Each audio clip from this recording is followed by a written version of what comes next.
and welcome back to Life Updates with T. Thank you so much. Thank you guys for tuning in. So, guys, I had just woken up. Wow, I just woke up like right now, and I slept very late yesterday. I ended up going to bed at 3 a.m. Even though some of the housemates were still awake, I was like, "I man, I cannot continue with this because I have to wake up tomorrow, and what time am I even gonna wake up if I continue watching So last night was really a lot. I love saying this. If you've always been a subscriber to this channel, you definitely know that I love saying that last night was a lot.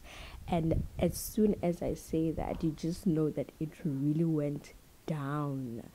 Yo, I am from the moment when Big Brother said the storeroom door is open, I already knew that it was gonna be a mess. Like, these people were super excited last night for some reason. I didn't know why. I didn't understand why they were excited. The way they were dancing, it's like every one of them, yeah, they really had a long week. They really had a long week, and everyone just wanted to have a drink, to feel better. They just wanted to just have a drink, because even during the week, everyone was just like, you know what, I need a drink. So finally, when it was time for them to have a drink, it was it was a mess. They were all excited. And then later on, they decided to play a question and answer game. As soon as that they began that game, I knew that it was definitely not gonna end well. I knew that it was gonna end in tears and heartbreak. One thing I didn't like is the way Libo, Tools, and Terry, basically the trio, how they find comfort in disrespecting Geshwan. Like, how dare how dare they do that? Like, it's not a great thing. Also, wow, Geshwan is such a strong person. You know what? Geshwan is strong, because if it was me, I don't think I would have still survived, Mentally, I don't think I'd still be okay or be in a good state with how these three are just treating him. The questions that they were asking him, like, I don't understand, guys. They even ended up saying that they don't. Okay, it was Terry ended up saying that, yeah, we don't know Geshwan, we don't really know who Geshwan is. I mean, even us as the viewers, we don't know who Geshwan is. Like, I'm not sure if he's just playing his game right, or his cards right, or it's just the way he is, or he's being honest about himself. And that, like, also as the viewers, we are confused. And also, Mina, I'm not really much into that, because I feel like Gershon should just play his game the way he wants to.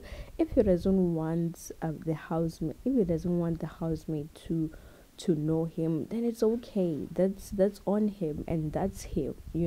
So I don't understand why Terry is so much bothered. You know what, I think at this point I have concluded that Terry is into Geshwan, and the only thing that she has to do right now is to admit that she is into Geshwan. And also the way the Tash sheep have suffered in the hands of those housemates.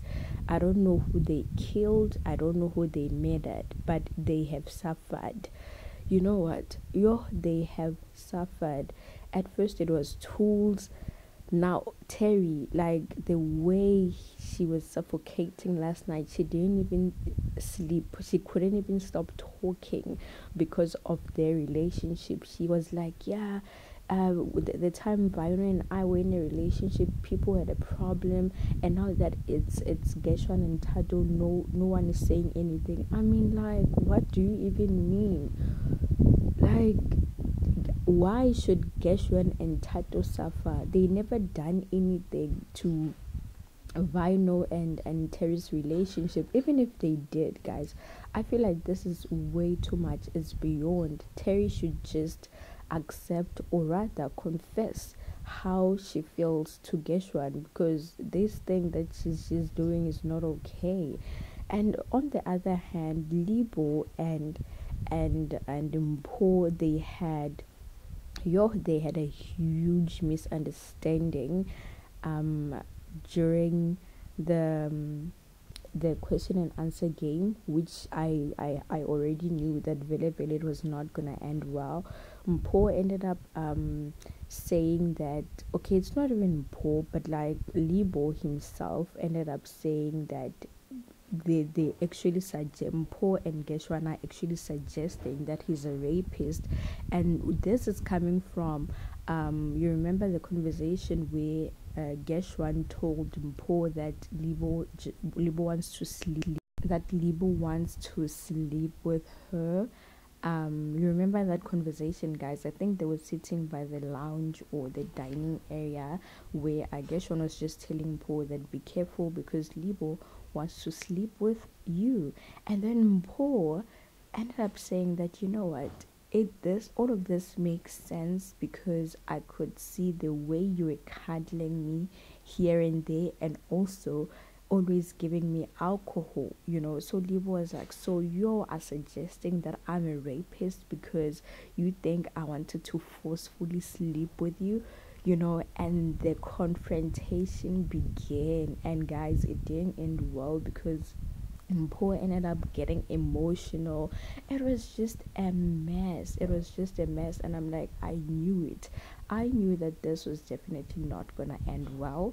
But well, for some reason it did kind of end well, because later on Mpo decided to make her way into Libo's bed to apologize. Like, she was there, guys. I think she apologized like 20 times. I'm not even exaggerating. Why is she even apologizing? You know, like, why? Because Vele, this conversation did take place, so why is she apologizing? And also, it seemed as if right now they just throwing Geshwan under the bus, and it seems as if he's the one who created this story or came up with the story alone, you know, because at this moment they were busy fixing their friendship or relationship or whatever they call it. And then Paul kissed Libo on the forehead. I was like, my girl is gone, like she's really gone. Libo as well kissed Paul on her hand, and I'm like, what's really happening? Is Limpo coming back or what? Are they fixing things or what, you know? Because this is a lot. Honestly, they're also confusing us because we don't know if they're going or they're coming back, you know. But anyways, guys, that's all from me. That's what happened last night, and thank you so much for watching. I will see you on my next video. Bye.